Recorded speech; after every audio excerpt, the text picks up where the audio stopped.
Next we eat more cookies.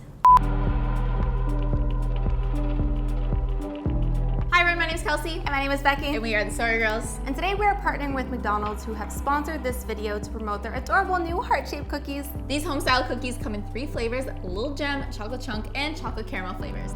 These are extra special because a portion of each sale goes towards Ronald McDonald House charities. Often Canadian families live outside of a city with a children's hospital, so that means that when a child does get sick, they often have to travel hours to find treatment. There are 15 Ronald McDonald houses across Canada that give families a chance to live close to where their child is being treated. To celebrate the launch of these heart-shaped cookies, we are going to be making 3 DIYs to help you and the families that are at Ronald McDonald House charities relax and distress.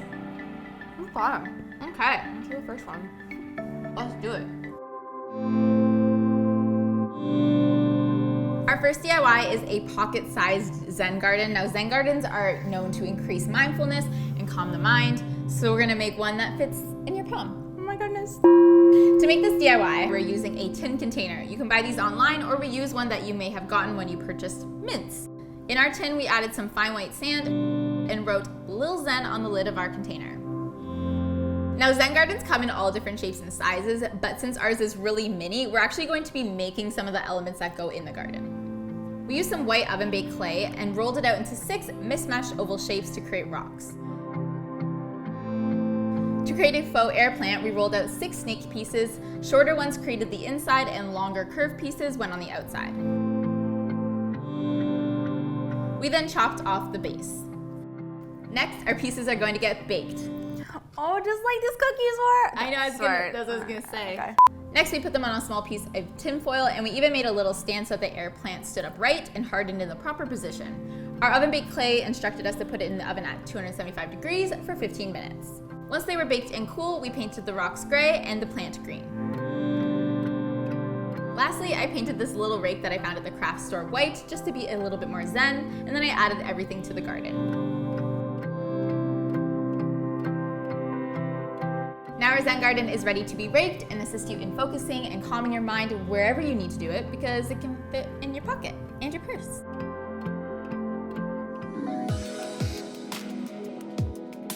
So this next DIY, we're super excited to do because we've seen so many of you request this in comments. And we're here, we're doing it, we're DIYing a weighted blanket. So if you're like us, you might not know why weighted blankets are actually so relaxing. I just know that every time I go to a hotel and they have a big, heavy duvet, I am like the most calm. Best sleep of my life.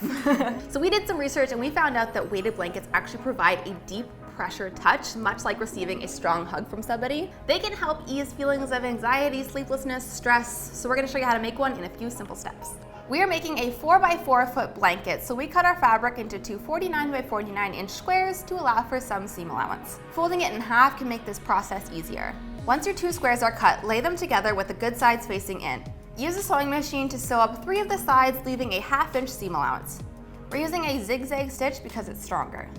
So now we're gonna move on to adding the weight to our weighted blanket, and we're gonna be doing this out of rice. So we're planning to make this blanket for somebody that's around 70 pounds. So a simple formula to figuring out how much rice you actually need for this is 10% of the body weight plus a pound. So some math here makes it out to be 8 pounds of rice we're gonna need. We got this from a bulk food store, super affordable. So now we need to figure out how much rice we need for the individual sections of our blanket. We're gonna be doing 12 rows horizontally and 12 rows vertically. So that makes 144 pockets we're gonna be doing. I know it sounds daunting, but it's not that bad. So that number divided by the 8 pounds of rice we have equals to 0.05 pounds of rice per square. Whoa, math, who knew us? So to do this, you're likely gonna need a food scale. So pour the rice into whatever device you're using to measure it. Make sure you balance it so you're not adding the cup. And then measure out 0.05 pounds of rice. And that's what we're gonna be using for every pocket we make. It's gonna be in the blog post if you're lost and confused, don't worry. True. Link below. To the blog! To the blog! So back to our blanket. Use pins to mark out 4-inch lines all the way across the blanket. Make sure the end is at the side that you left open. Sew along the lines that you pinned, stopping 1 inch from the edge. Since this stitch is visible, you'll want to do a straight stitch for this part. Once the tubes are sewn, you'll add your 0.05 of rice to the bottom of each line. Then mark out a horizontal line 4 inches up from the bottom and sew this all the way across the blanket to seal the rice in, creating little 4x4 pockets. After that, you can add more measured rice on top and then again sew all the way across the blanket.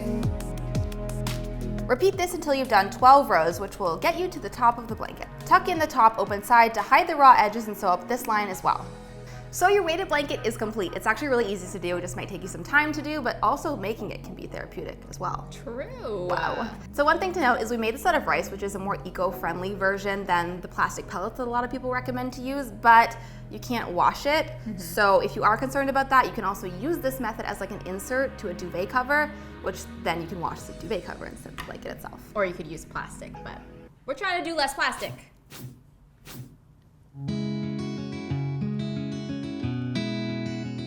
And our last DIY is a little stuffed buddy for children or adults alike that could use a little bit of warmth or aromatherapy. It's also kind of like a little fidget thing where it's something for your hands to do while you're trying to think or focus, but much more aesthetically pleasing because we know we all over those fidget spinners. For this, we picked up a small amount of fleece or felt fabric, but this is actually a perfect DIY to make if you have leftover soft material fabric. It's a good way to use up your scraps.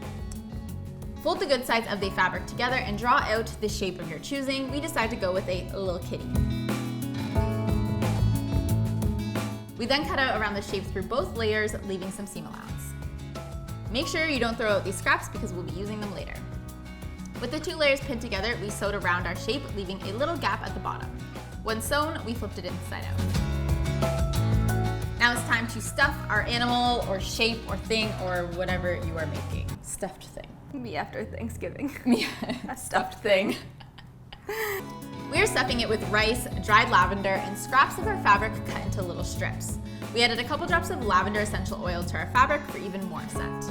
We alternated between strips and rice mixed with lavender until our whole stuffy was filled.